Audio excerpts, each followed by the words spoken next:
ചേർത്തല തിരോധാന പരമ്പരകളിലെ ആദ്യത്തെ പേര് ബിന്ദു പത്മനാഭൻ്റേതായിരുന്നു. ആരാണ് ഈ ബിന്ദു പത്മനാഭൻ? അവിടെ വീട്ടുജോലിക്ക് പോയിട്ടുള്ള ഒരു അപ്പൂപ്പൻ നമ്മളോട് മുഖ്യധാരാ മാധ്യമത്തിൽ വന്ന് പറഞ്ഞത് ബിന്ദു പത്മനാഭൻ വലിയ ധനികയാണ്. അവിടുത്തെ വീടുകളിൽ പണിക്കൊക്കെ പോകുന്ന സമയത്ത് കൂട്ടുകാരോടൊക്കെ മദ്യം വാങ്ങിക്കൊടുക്കാൻ പറഞ്ഞതായിട്ട് അപ്പൂപ്പൻ വെളിപ്പെടുത്തുന്നു.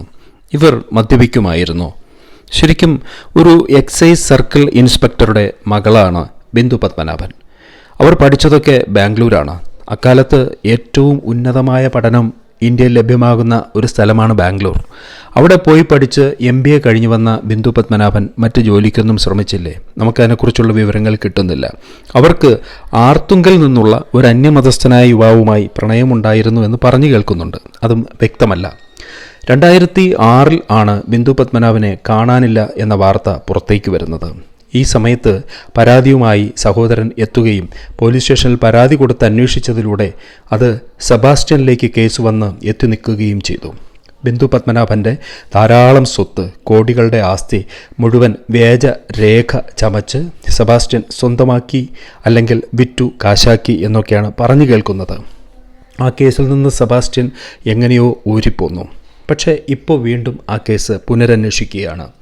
ബിന്ദു പത്മനാഭൻ സെബാസ്റ്റ്യൻ്റെ വീട്ടിലേക്ക് വന്നിരുന്നു എന്ന് നാട്ടുകാരിൽ ചിലർ പറഞ്ഞതായിട്ടാണ് വാർത്തകളിൽ വന്ന വിവരം.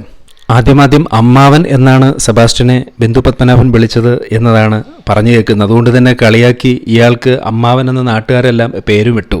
അങ്ങനെ മൊത്തത്തിൽ ആ നാട്ടിൽ അമ്മാവൻ എന്നറിയപ്പെടുന്ന ആളാണ് ഈ സെബാസ്റ്റ്യൻ. സെബാസ്റ്റ്യൻ്റെ വീട്ടിലേക്ക് ഓട്ടോയിലാണ് വരുന്നത്. അതുകൊണ്ട് തന്നെ വിഷയങ്ങളെ ജനകീയമാക്കാൻ ഓട്ടോക്കാർക്ക് കഴിയുമല്ലോ. അങ്ങനെയാവും അമ്മാവൻ എന്നുള്ള പേര് പ്രചാരത്തിലായത്. ബിന്ദു പത്മനാഭനെ ഓട്ടോയിൽ കൊണ്ടുവരുന്ന ഓട്ടോക്കാർക്കൊക്കെ ടിപ്സായി കൊടുത്തിരുന്നത് 100 രൂപയൊക്കെയാണ്.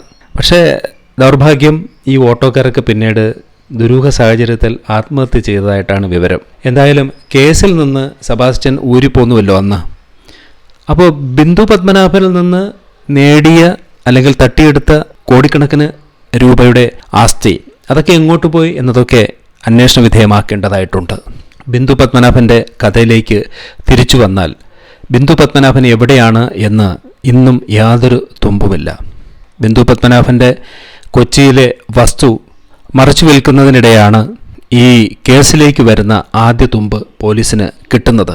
ഇപ്പോൾ അന്വേഷണം പുനരാരംഭിച്ചിരിക്കെ ബിന്ദു പത്മനാഭൻ്റെ സഹോദരനെ ഇറ്റലിയിൽ നിന്ന് ഇവിടെ എമർജൻസി ആയിട്ട് വിളിച്ചു വരുത്തിയിട്ടുണ്ട്. അദ്ദേഹത്തിൻ്റെ രക്തസാമ്പിൾ DNA കൊടുത്തിട്ടുമുണ്ട്. 68കാരനായ സെബാസ്റ്റ്യൻ ഇപ്പോഴും അന്വേഷണത്തോട് സഹകരിക്കുന്നില്ല. ഈ നിസ്സംഗത ഇനി കൺഫെഷൻ മോഡിലേക്ക് വരാൻ സാധ്യതയുണ്ടോ എന്നും അറിയില്ല.